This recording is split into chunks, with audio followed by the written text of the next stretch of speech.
RamDev said, suffering is grace. Purify and wait for grace. So are we practicing so we can run away from suffering? We can push it away. Or are we practicing because we want the truth? And if we really want the truth, then suffering is going to be grace. Suffering is showing us exactly, perfectly, in fine, perfect detail, where your heart is still closed, where you're not trusting the Dharma, where you're not trusting that Maharaj is always in communion with you. Welcome to Healing at the Edge, a podcast featuring interviews, archive talks, and teachings on conscious living, conscious dying with RamDev Dale Borglum, brought to you by the Be Here Now Network. Dale has been a meditation teacher for nearly 50 years and has been at the bedside of the dying and their loved ones for over 40 years. He was the director of the Hanuman Foundation and founded the first Center for Conscious Dying in Santa Fe, New Mexico. He's taught with Stephen Levine, Ram Dass, and countless others on the spiritual path. Dale is still working with the dying today. For more information, please visit livingdying.org. Welcome back, everybody. So good to see all of you. Today, I would like to talk about core healing practices that are underutilized. I've been a meditation teacher, I have to confess. I'm a little bit leery of that title. I think meditation and meditation teaching is a little bit suspect, but for a very long time. And I also have a lot of private clients off and on, many people who have done a lot of practice. And it really has begun to appear to me that there are certainly some core practices that are very useful, very important, that are talked about a little bit, but are really ignored or underutilized by people. And I'd like to point them out today. I'd also like to suggest that what we're doing here is very collaborative. At any point, you can jump in and say, hey, what does that mean? Or I've got a joke that fits right into this part of your talk, or whatever. But just John's rubbing his hands now. I'm really worried. Okay, so let's just let this be as informal as it can be. The first core healing practice that is often underutilized is examining our motivation, particularly people who have been practicing for a while. It's easy for our practice to start to become stale. That initially you came to practice with great enthusiasm, you had a lot of motivation, you practice for a while, your mind gets a little calmer, you're a little happier, and yet there are still places in the heart mind that there's woundedness, there's resistance, there's conditioning, that looking at those places, opening to them, being with them is challenging. And it's very useful again and again and again to go back to what is your motivation for practice? What is it you really want? My first meditation teacher, Suzuki Roshi, had this great quote, the most important thing is finding the most important thing. And often we're so busy in our lives that we forget about the most important thing. We get caught up in all the trivia, the day-to-day, keeping up with the news, keeping up with your health protocols, keeping up with all the things you're doing, and forgetting about the most important thing. There are some motivating truths that turn our mind toward the Dharma. The one I've been working with lately is that life is precious. Today's a Saturday. It's a cloudy day in Northern California. I don't know what it's like where you are. I'm going to go for a hike later. I'm going to do some grocery shopping later, probably. I'm still recuperating from COVID, so I'm going to do some resting. But it's really nice to start the day of asking myself, what is it I really want? What's the important thing? And as I say right now, this notion that life is precious. This moment is precious. This moment is the only moment that you and I can awaken. You can't awaken tomorrow. You can't awaken yesterday. That awakening is something that has to happen right now.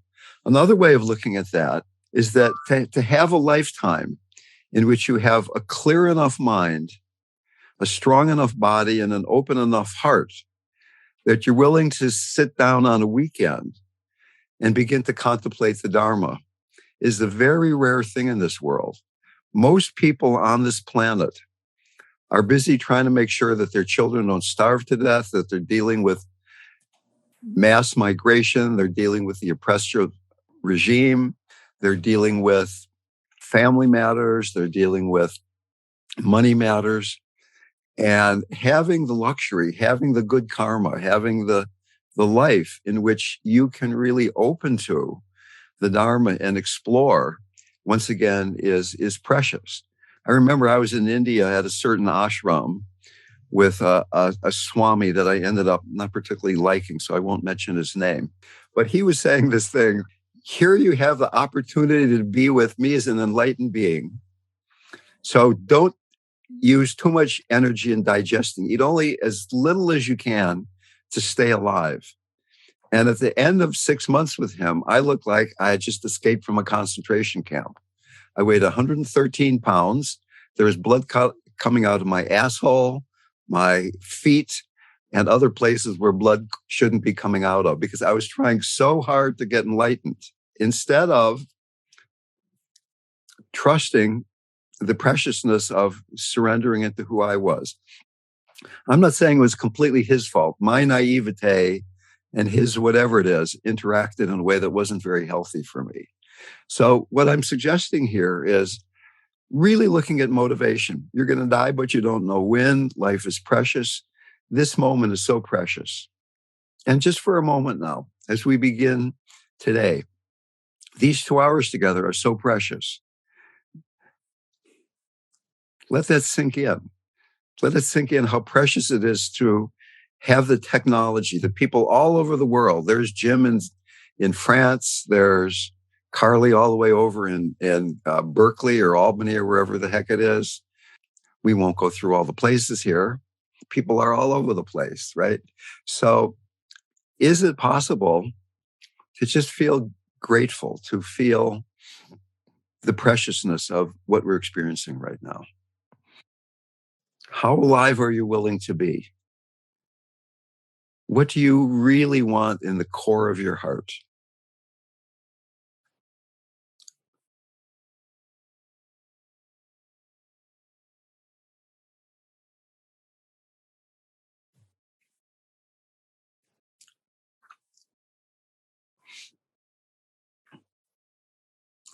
So moving on then to the next core healing practice that is often underutilized. That is embodied mindfulness. Mindfulness is obviously a super hot topic. I live right over the hill from Spirit Rock Meditation Center. And I would be surprised if everybody in this room at some point or the other had not practiced mindfulness. But particularly here in the West, people often enter into meditation from a disembodied standpoint. In my private counseling practice, a lot of people are coming to me and asking, why is this happening? What can I do about this? Instead of what is happening? What, in the sense of somatically, is happening right now? What does it feel like to be in my body when I just found out my sister has been diagnosed with serious cancer, and she didn't call me up, but she called up our other siblings, which is a call I got yesterday.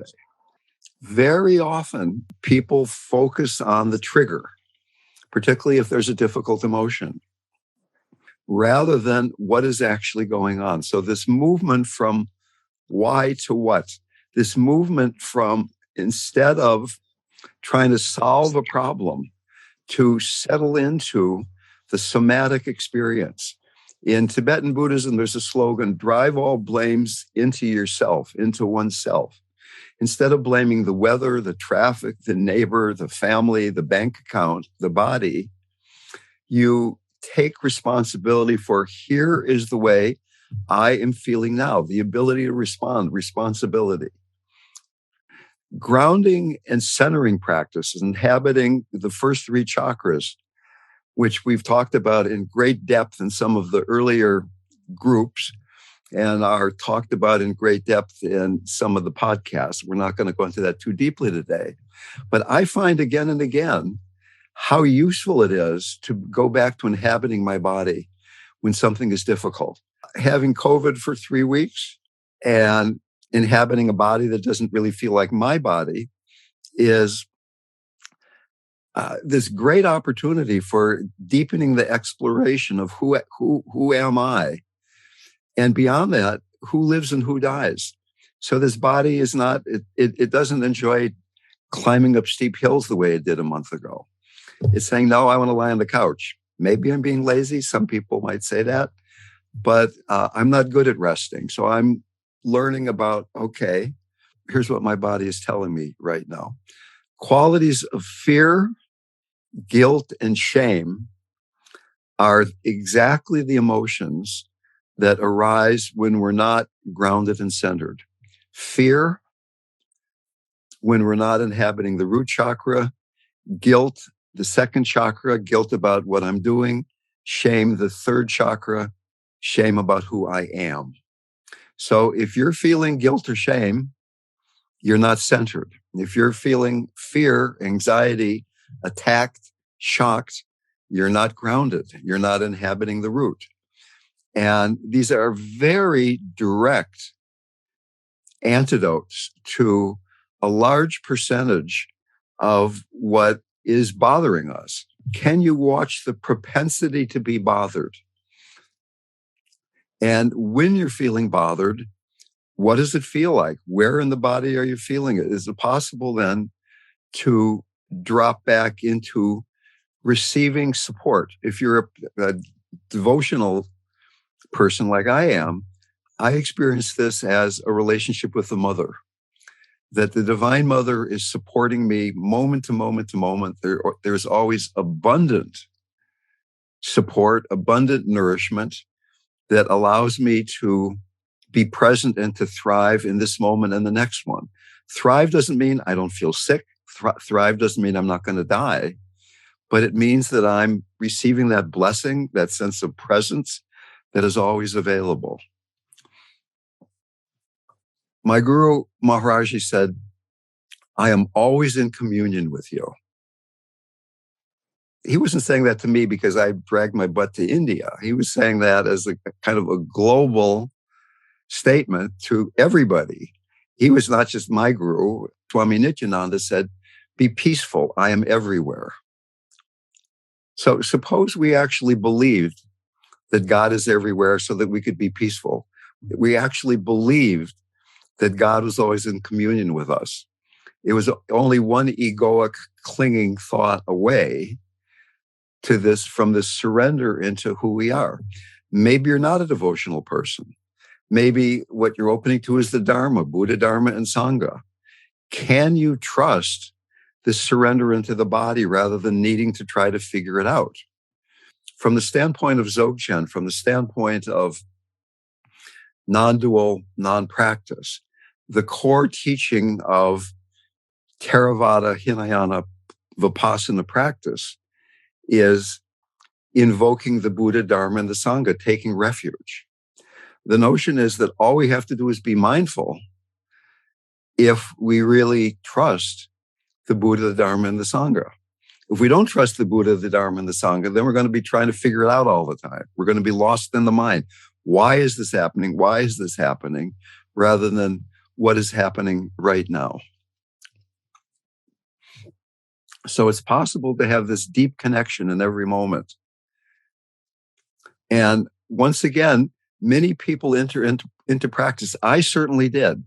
I became overly committed super meditator because I was so unhappy.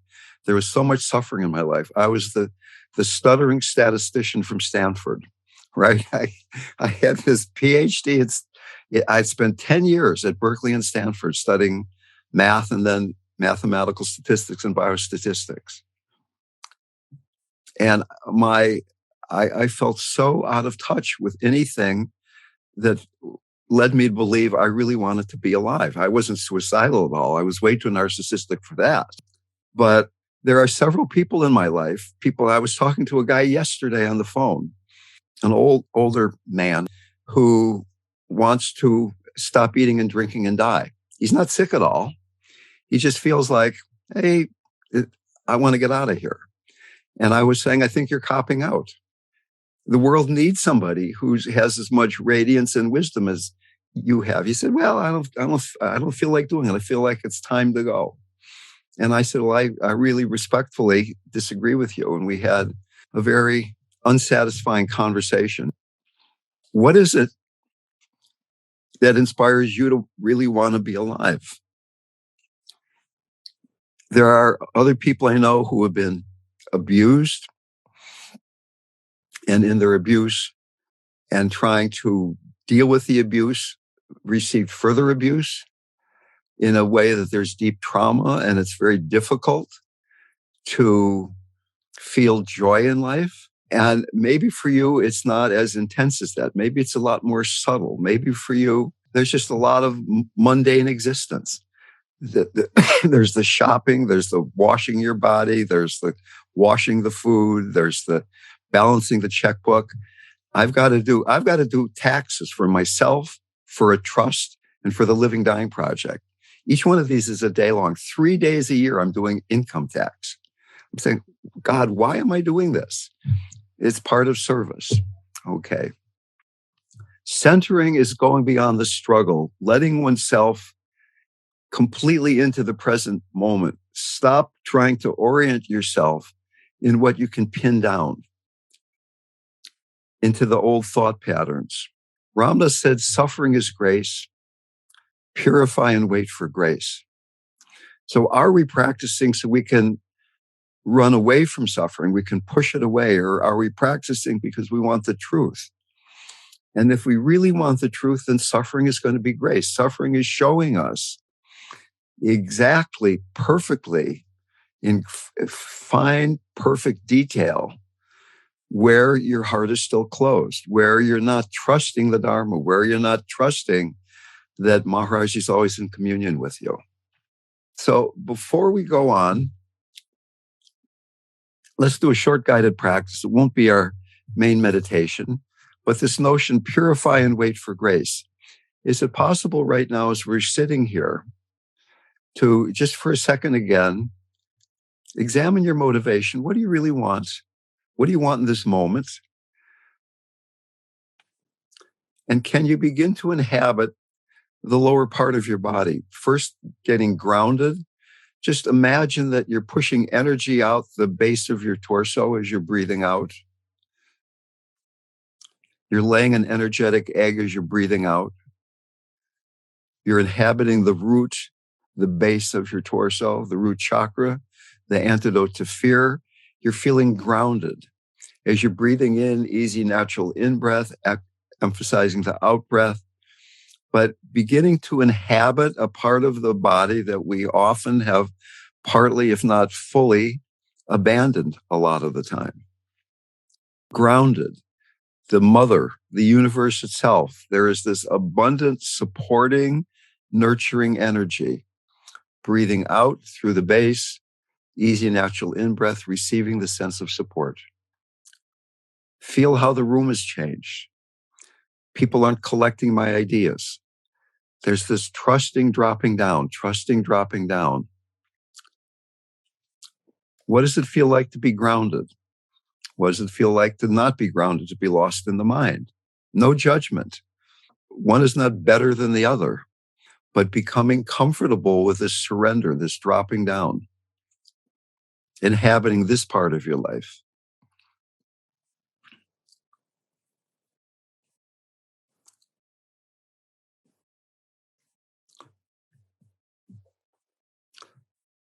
And then in a very similar way,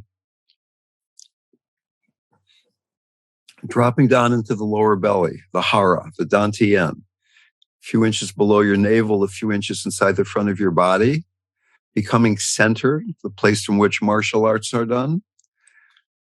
Drop down into the hara on the out-breath, easy, natural in-breath. By being centered, once again, we're going beyond struggle. We're letting go of oneself into the present moment. letting go of egoic clinging, striving, struggling, letting the shoulders release,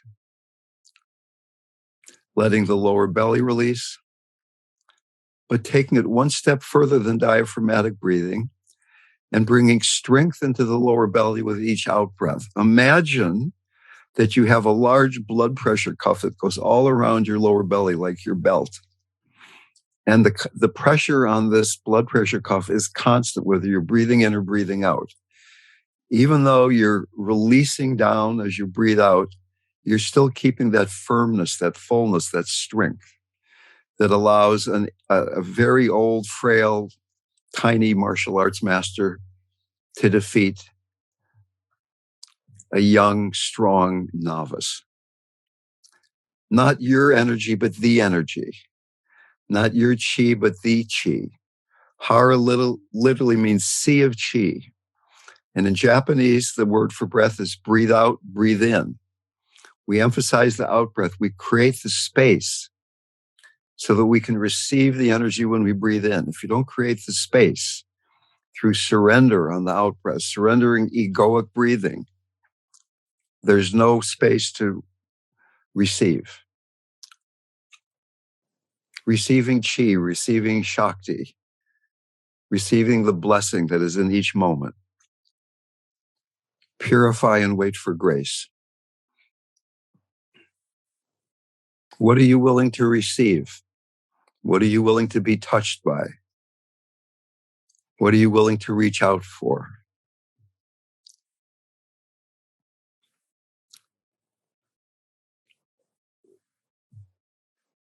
Okay, coming back into the room.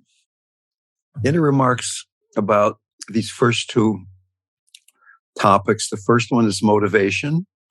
Second one is trust, this embodied mindfulness, trusting embodiment, trusting exploring the what instead of the why, trusting letting go of the narrative, trying to understand. The Bible talks about the peace that passes understanding, trusting Buddha, Dharma, Sangha, trusting God, trusting your own true nature. Any comments about what I've said so far? RamDev? Yes. This is John. Yes. So I can relate to what you were saying about that gentleman you're having a conversation with.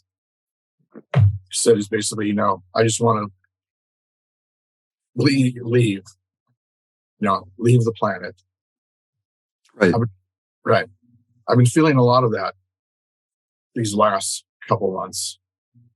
And actually, I am, seeing a therapist, and I actually made the mistake of saying that to the therapist last week. John. So she had to go down a checklist to see whether or not I should be hospitalized. I tried to explain to her it was more of an existential, metaphysical kind of thing. Right. But she didn't quite take it that way. So as I almost had to call Dale and try to have her, you convince her that, no, John's not suicidal. Please don't put him in the hospital. So you were assuming I don't think you should be hospitalized. That might have been a false assumption. Exactly. Yes. Maybe that was a wrong assumption. And right now I would be in there with a jacket on and saying, thank you, RamDev. Okay. Got it. But it's just this sense of there's this weariness of the soul. Okay. And so, I could completely relate to what that gentleman was saying to you. I feel the same way. Again, he was not feeling weary at all. He was feeling very happy. He was feeling like, I've done it all. Why don't I just leave? But let's respond to your question and not compare you to him so much.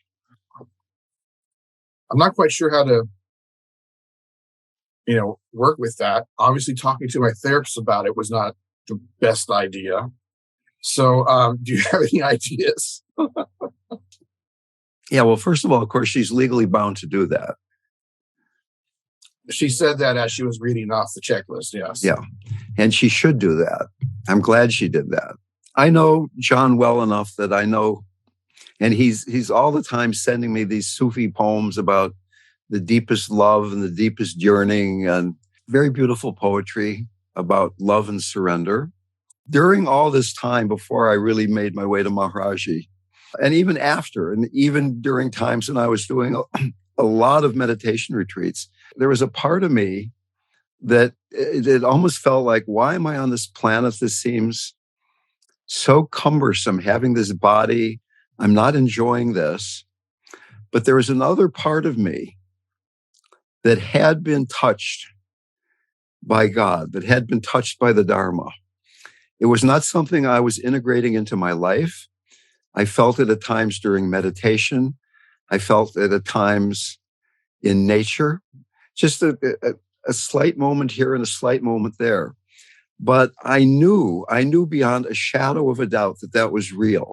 The last time I took LSD, which was a really long time ago, I was living in Santa Cruz, must have been like 30, 40 years ago, whenever. A friend of mine and I went down to Big Sur for the day with his enlightened golden retriever, Crandall. And it's just the perfect day, the perfect beach. Nobody else was there. And my friend Richard said, I'm going to take some acid. Why don't you? I said, no, I'm done with that stuff. But it was such a beautiful day. I thought, I'll do this too. And I took some acid and I had just lovely experience. And at the end of the day, we were walking up a rather steep path, very steep actually, that if you fell off it, you'd die, towards where the car was parked. And I looked out at the ocean and you could see the individual waves, but there are also these big, huge patterns of kind of blue water and greenish water and brown water. And I thought, that's the way life is. There are these like big, huge truths, and then there are all these little waves on the surface. And it wouldn't make any difference right now if I let go and just fell off the cliff and died. It wouldn't make the slightest bit of difference. And I knew that was true. But a part of my brain said, but you're really high right now, so probably don't do it. And as you can kind of guess, I'm still here, right? So, but it was not because I was afraid to die or that I thought death was bad. It's just like, but I'm on this planet. There's some reason I'm here. And I've had these experiences. You've had these experiences. You've been given great teachings. So my feeling is I have some responsibility, is way too harsh a word, but that I've been given the blessing to be with Maharaji and Anandamai and Karmapa and Suzuki Roshi and all these fantastic human beings. And that there's this lineage that I'm part of and we're part of. And that can I let that flow through me? And I got a body, I've got COVID, it's like, there's all that. And who knows what's going to be tomorrow, But I mean, I think about Ram Dass, who was the most articulate proponent of the Dharma in America for a few decades. He had a great gift. And then he got this serious stroke where he could barely speak. Think about that. How he went from being the most skilled proponent of the Dharma. I mean, he could take the most subtle concepts and present them in a way that somebody just walking in off the street would have their lives changed. And all of a sudden, he could barely talk. But he was so stubborn. He was such a stubborn SOB that he needed that suffering is grace. That's what drove him to freedom at the end. So, I mean, hopefully I don't need that. Maybe I can be a little more flexible. But what you're going through is what St. John of the Cross would call the dark night of the soul. The world doesn't have any meaning, and God hasn't really shown up yet. You're stuck in between. There's not the world, there's not God. There's this daily trudge.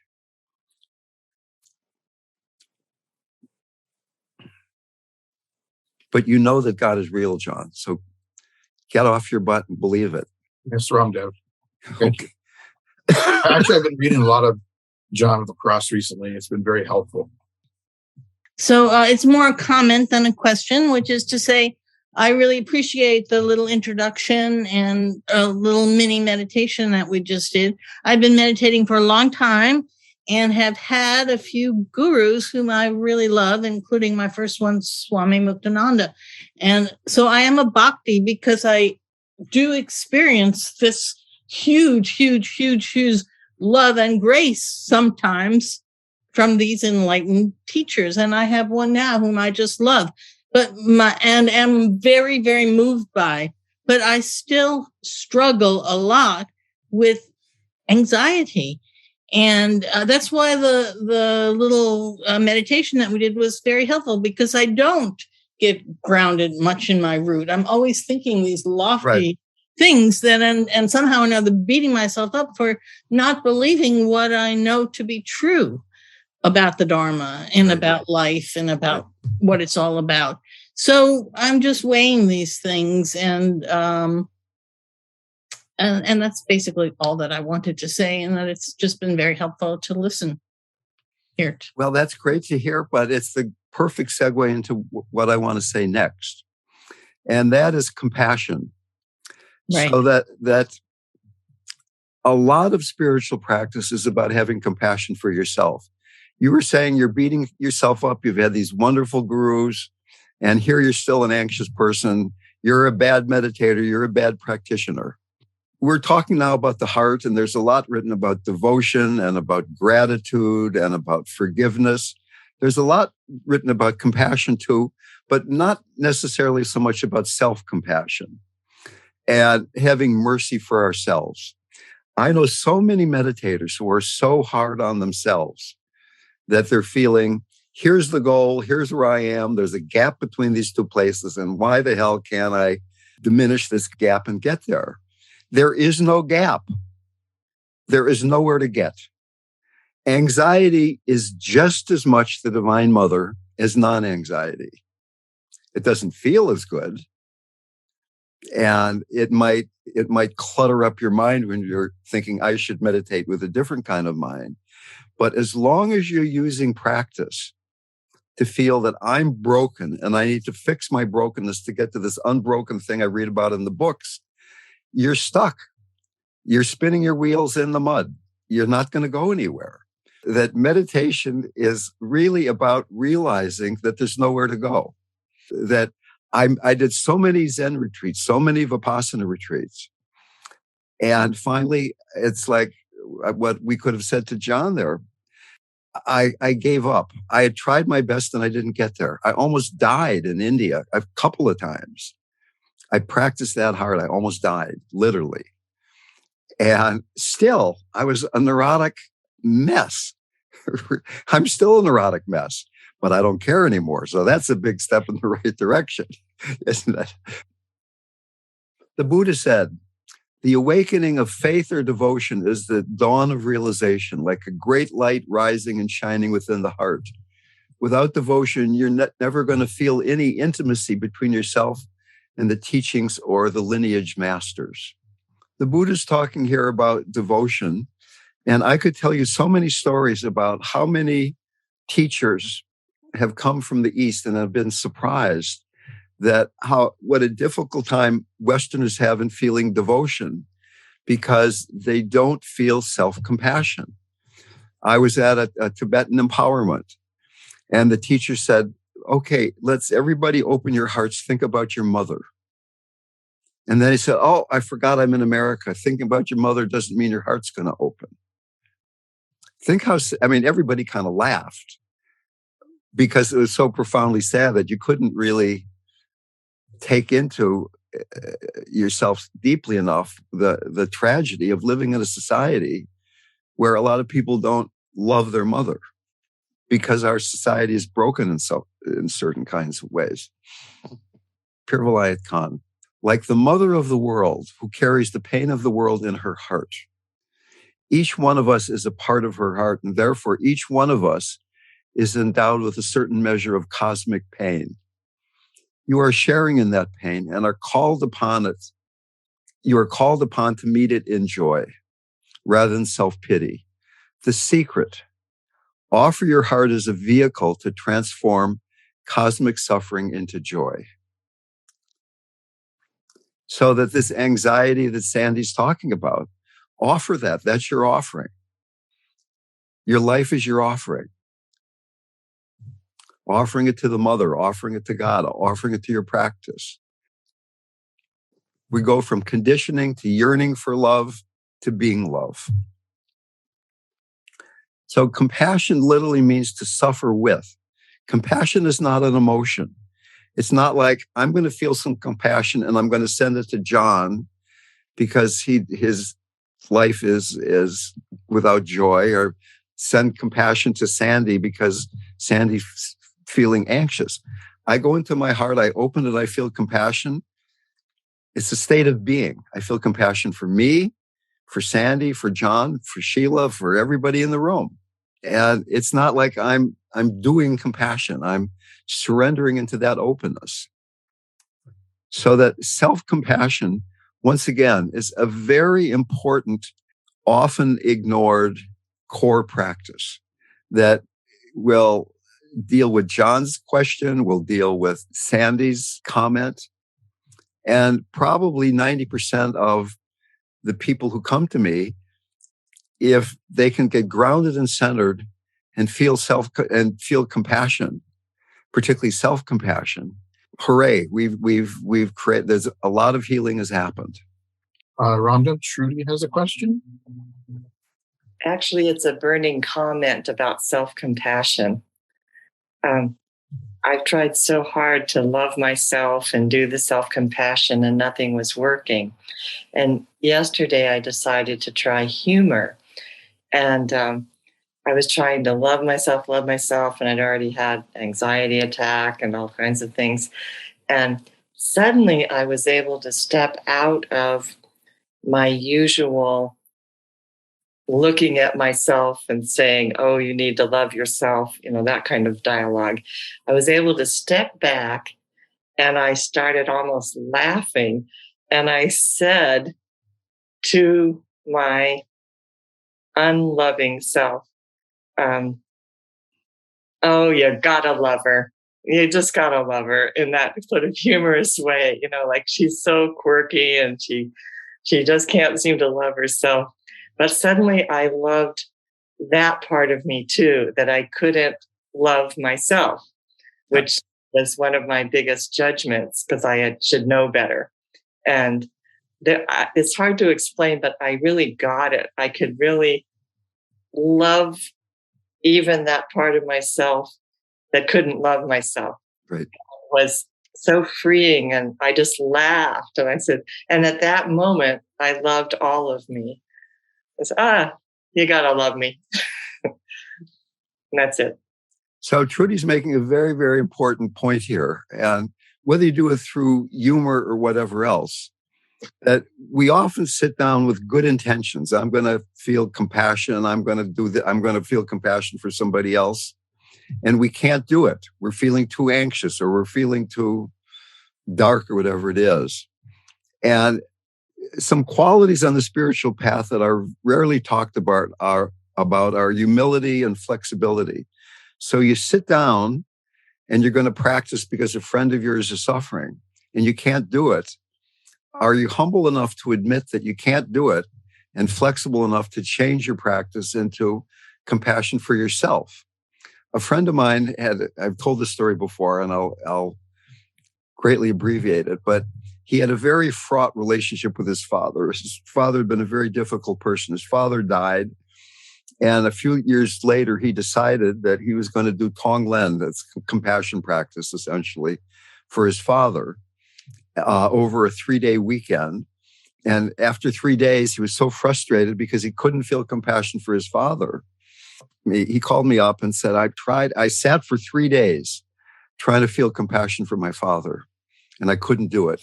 What can I do? And I said, feel compassion for the part of you that can't feel compassion for your father. And he started weeping. And he said, that's exactly what I needed to hear. So that purify and wait for grace. Life is designed to keep showing us exactly where we're not able to be present. The events will keep appearing where you aren't able to be there for other people. You aren't able to be there for yourself. So that one of the qualities of the compassionate heart is a spacious heart, an empty heart. Buddhism talks a lot about emptiness. And what we mean by emptiness, there's no grasping to separateness. There's no grasping to egoic separateness. You're allowing yourself to be empty. You're allowing yourself to just be in your body. So really what we're doing here is we're talking about a healing path. First step, let go of the why, what's going on somatically, so that you're letting go of the narrative, you're just being present in your body. And then the second step is, can you also be kind to yourself? Can you be intimate with yourself? Can you show mercy toward yourself rather than being hard on yourself? There have been studies that show, obvious studies, that mindfulness increases well-being, but mindfulness combined with compassion, self-compassion, greatly speeds the movement into well-being. There's two things to do now: being here now and being here now with an open heart toward yourself. The final point that is often underutilized is Tantra, particularly the Tantra of emotions. So what we're doing here basically is going through Theravada, Hinayana practice to Mahayana to Vajrayana practice, Tantra, Tantric Hinduism, Tantric Buddhism. And what's being said in Tantra here, which is the point I was making to Sandy before, is that even anxiety is one of the faces of God. Every emotion has a healing message if you pay attention to it. If you get stuck in the emotion and you're thinking about the emotion and you're thinking about the thinking about the thinking about the emotion, you can do that forever. And some people do. But the point here we're making is that we're in Vajrayana, we're giving up our identity as somebody who's trying to get someplace and seeing that it's all energy, it's all divine energy. So in the first stage of practice, the mindfulness, embodied mindfulness, we're giving up wanting things to be better. We're saying, I'm willing to be with things just the way they are right now. In compassion practice, we're giving up practicing for ourselves. We're practicing for all beings, which is a great motivation for practice. That's what I was trying to tell that guy yesterday. You've got all these gifts. Why don't you share them instead of saying, I'm out of here? And in tantric practice, we're giving up our identity as a separate being. We're just pieces. It's just we're all part of one consciousness. It's not that we're connected. We're one being. Maharaji kept saying sabek, sabek, all one, all one. That was his response to almost every question. It's all one. Kind of hard to argue with that. You could tell your therapist that, John. It's all one. Life, death. Just relax. So disliking a mood misses the mark. The more a story coincides with our view of reality, the less we pay attention to it. So we're just going through our day, not really being particularly alive because things are okay. And then something bothers us and we say, oh, maybe I can practice, or what do I do now? But right now, at the end, we've been talking for an hour. A lot of ideas have been flying around. Can we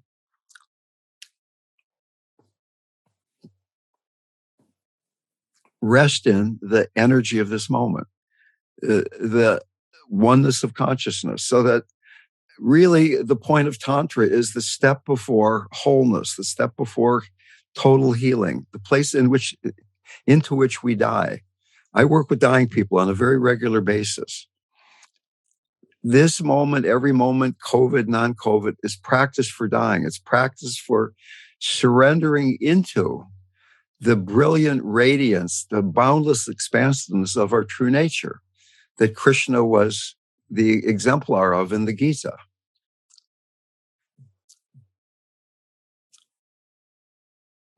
Somebody asked Maharaji, what's the best form to worship God? He said, every form. That means you and me and Ram and Krishna and Shiva and Vladimir Putin and everybody.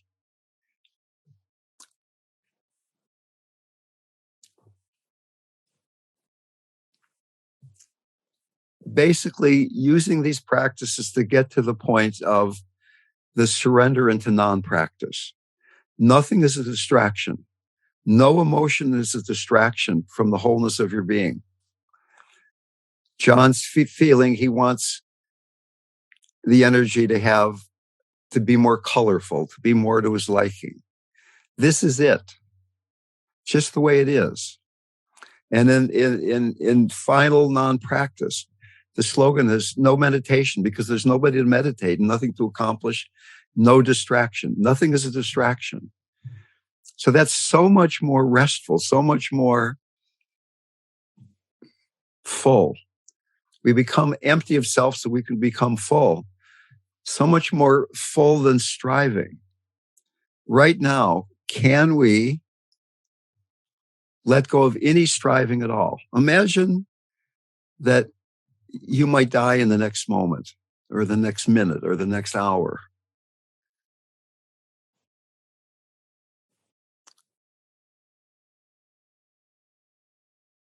It's not about all the good things you've done or didn't do. It's how fully surrendered to the one reality are we in the moment when we stop breathing.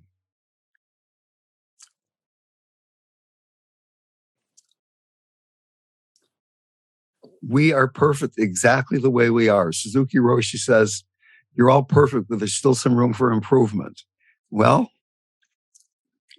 we really remember the room for improvement part. Can we remember the first part of that statement?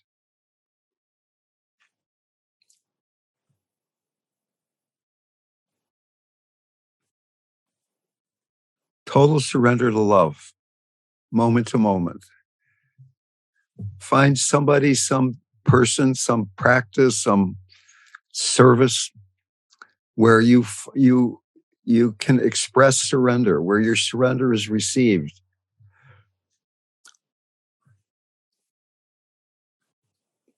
Ramakrishna, the great Bengali saint, said, our duty is to fall down and adore where others only bow. Walt Whitman said, sometimes touching another person is almost more than I can bear. Can we live that way?